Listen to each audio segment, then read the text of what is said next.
In part 1, I told you that I found the guitar, but I lost myself. Today, I'm going to tell you exactly how deep that loss went. For years, music was my survival instinct, my way to process the world. But then came a moment right at my lowest point when the music stopped. It was the great betrayal. My guitar became nothing but a piece of wood sitting in the corner, accusing me of failure. I could listen, yes, but I couldn't create. The silence was louder than any rock concert.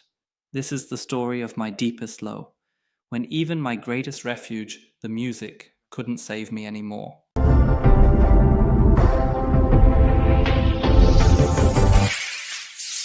The collapse wasn't a sudden shock, it was a slow, exhausting sink. And when the major failures hit, losing my job, losing my relationship, it confirmed every bad thing my inner child had ever been told, that I was unlovable, that I deserved this. As I mentioned in part 1, I grew up learning that silence was survival. I was never allowed to speak my mind or express strong feelings for fear of hurting someone, specifically my mother. This created my snail shell. When the depression hit, I instinctively retreated into that old, toxic pattern. Losing my last love shattered me. After struggling for love for so long, and finally finding someone I was sure was forever, I repeated the same childhood pattern. I retreated. I was trapped in my snail shell again. I couldn't communicate my needs. I didn't speak up, afraid of hurting her, afraid of losing her. And ironically, the very thing I held back is what destroyed the relationship. My inner child just screamed, I only want to be loved, I only want to be seen. My inner critic, that relentless voice cultivated since childhood, just took over. He was a bully, confirming every fear. See, you are fundamentally unlovable. You will fail again. You are not good enough to succeed at work, at love, or even at life itself. If you want to see how I broke through this empty wall, how I finally found the courage to get help and start healing, I need your support to continue telling this story. Every subscription is a signal to YouTube that this message of vulnerability and hope matters. It allows me to dedicate more time to creating these videos. Please take a moment and subscribe right now. We're about to dive into the hardest part of the story, but also the most hopeful. You asked how the depression felt. It wasn't just sadness. Sadness is a tear. Depression was a total system shutdown. And for 20 years, I thought I could manage it alone. Physically, it was crushing. It was relentless. It felt like my body was actively working against me.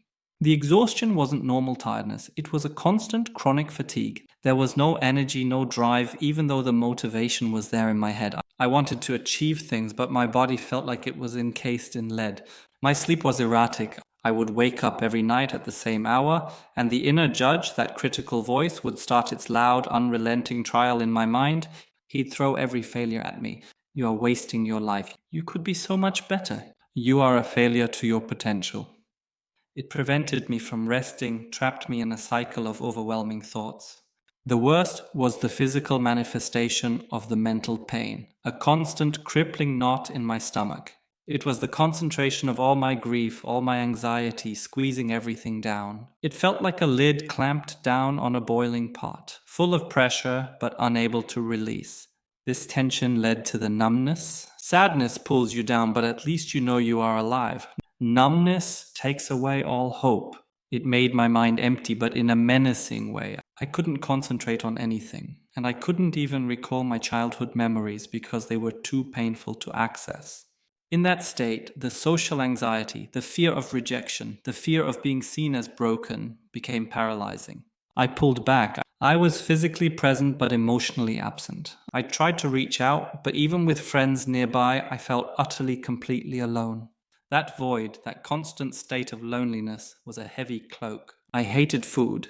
The thought of cooking, the smell. My world literally shrank to the sofa, living off cereal and milk. The future felt like a threatening, empty wall. I had no path, no plans, and no sense of existence. This intense physical and emotional pain is why I was forced to seek help. Because I had reached a point where living felt harder than dying. When I finally walked through the clinic door, it wasn't pride, it was relief. The hardest lesson there wasn't the schedule. It was learning that emotions are not weapons. I had to learn to allow anger, not as a volcanic eruption, but as a boundary. This controlled, quiet environment is where the real shift happened. I realized that my blues rock was always Wut und Ausbruch. It screamed the problem out, but it didn't teach me acceptance. I was in a therapy session when a Sanskrit chant caught me completely off guard. Suddenly, I felt something I hadn't felt in years, a second of pure rest. The mantra was so different. Rock screamed. The mantra asked me to breathe and accept. I tried mantras in German, but they felt inauthentic. Sanskrit, even though I don't speak it, reaches me on a primal vibrational level. It's the intention behind the words written about my own trauma and hope that matters. It finally gave me a way to soothe that screaming inner child. Now, I define the role of music differently. It's no longer just my shield. It is my therapy, my diary, and my mission. I want my songs to give others the hope and understanding I never had. Because I want you to hear this one crucial thing: you are valuable, and everyone is worth getting help. You would get help to build a house or move heavy furniture. Your mental health is no different. You are worth it and you can achieve it. What was your personal lifeline during a hard time? Let me know in the comments.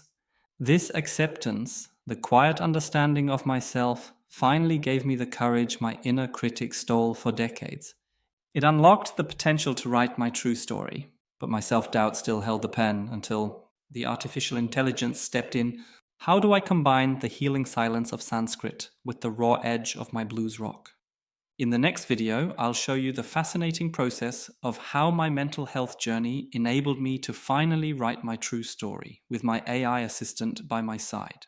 In fact, many of the struggles and feelings I've discussed in this video, the loneliness, the fight for acceptance, are already hidden in the DNA of my songs. For example, my roots reggae track Wanna Break Out is about my deep fear of self-doubt and the deep longing to finally be seen.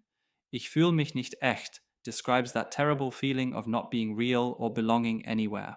I often had those feelings of not belonging to this world, of being different from everyone else. I've linked both tracks below. Don't hesitate to check out the other songs as well. If you want me to take one of my tracks and do a deep dive explaining how the lyrics or the blues chords directly translate to my mental health journey, please write song analysis in the comments below. I'd love to share that connection with you.